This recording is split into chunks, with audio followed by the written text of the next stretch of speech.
Prejudices are a reminder from society's past, a blight on our history, and something that we could wish would all but be forgotten. Gender equality is a great example of this. Through the eyes of a high school student, everything appears to be equal. Everyone has the same opportunities and has equal chance. There is no bias, and there are no prejudices. After researching the project, it was found that prejudices have ancient foundations that still seem to persist in our society. It is definitely an issue in the US, but I also believe that it is important that we take a broader look on the subject, and that we are able to view the world society, and let it help us realize how perverse and numerous these prejudices are. Education can be a strong determining factor on how prejudices are perceived. Through education, past prejudices have to be put aside so that forgiveness and true equality can occur. Our society wants to support this idea, but realistically there are always people who staunchly support the old prejudices or throw insults at others based on those. The issues that are prevalent to modern-day society are also brought to light in the book Flatland by Edwin Abbott Abbott.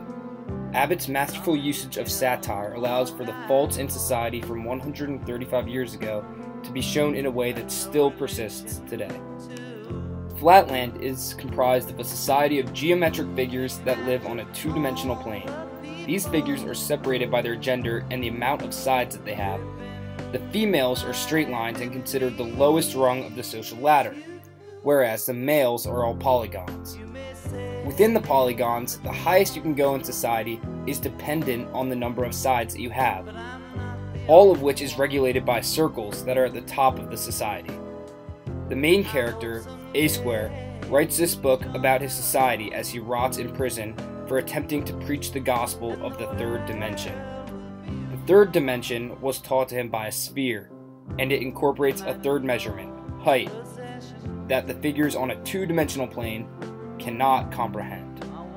A Square was taken into the third dimension so that he understands this concept, but cannot find the way to describe it to figures that cannot experience what he is talking about.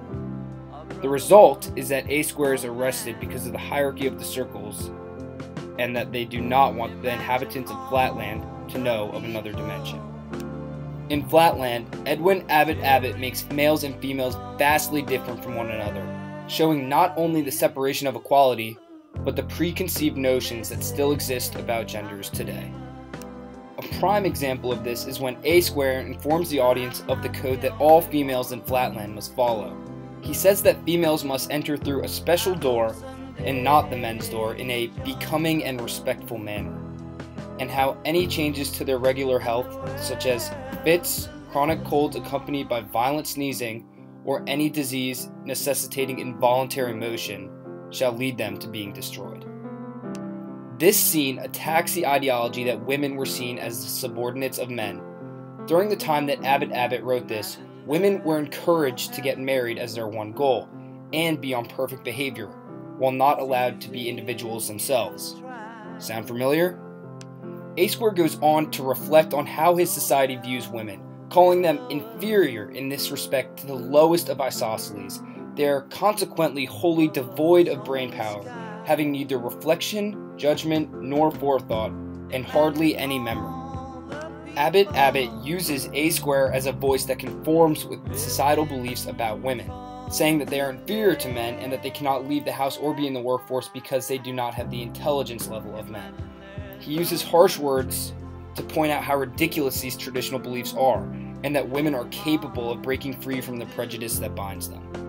Since Abbott's time, we live in a society that is much more open to the idea of gender equality, but still faces obstacles in the sense of people who hold on to sexist beliefs and traditional roles in society. When people meet a stranger, they notice three things: race, gender, and age. Studies by Tiffany Ito and Geoffrey Erland show that after stimulus onset, race is processed in about 100 milliseconds, while gender is then processed 50 milliseconds after. Why are these studies important? Well, they help to prove that information to the brain is processed in a certain category dimensions relatively automatically, which in turn makes it much easier to hold a prejudice or discriminate against a person when gender or race is the first thing that a person will notice and put into a category of their brain. Even in today's workforce, 4 in 10 women say that they have been discriminated against at their job because of their gender. In a survey that was collected, 25% of women say that they were treated as though they were not competent of performing a task compared to 6% of males that responded. And most importantly, a study by the National Women's Law Center shows that while 60% of the reasons for pay inequality between the genders can be accounted for, 40% is left open to interpretation. Of that 40%, a large portion can be chalked up to discrimination against women. The United Nations defines gender socialization as the process by which people learn to behave a certain way, dictated by societal beliefs, values, attitudes, and examples. These prejudices start very early from continued gender socialization that promotes the wrong values and traditional, rather than modern, preconceptions of the gender roles. Some solutions to this topic could include allowing branch managers or people put in leadership positions to go to required mandatory seminars touching on the topics, and also allowing them to hold workshops for employees on prejudice and discrimination. Diversity in the business and immediately addressing complaints are essential to a more equal workplace, because women are successful when they are put into those leadership positions. Women in the workforce are now working harder than their male counterparts to attain a higher education. Females now surpass males that are employed age 25 and above in education attainment, as 37.1% of women hold a bachelor's degree, as opposed to the 34.9% of men. Critics of the continued call for gender equality argue that the situation is not nearly as bad as it once was, and that women are given the same opportunities as men. These opponents, however, have a very narrow view on this topic. When they say that women have equal opportunities, they refer domestically rather than globally. In Africa, women work 50% longer hours than men, yet the pay gap between the two genders has been steadily widening over the past several years. Gender equality is not just a domestic issue. It is an issue that is important globally and must be addressed as so. Although gender equality has come a long way in progressing to give women more equal chances and opportunities, there are still cases of prejudice and discrimination all around in our society. In the study used earlier, 42% of women still feel as though they are discriminated against at work.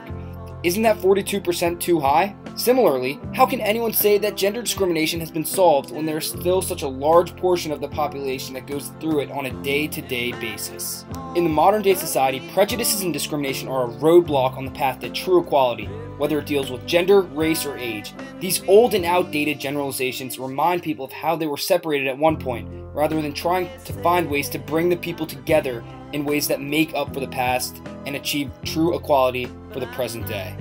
Instead of using racial slurs or telling women to get back to the kitchen, people should focus on the good that we can accomplish when we realize that every person brings something unique to the table that no other person can. The citizens of the future must be educated enough to benefit from the mistakes of those before them to create a society where all are equal and people are not grouped together, but rather judged on their individual actions.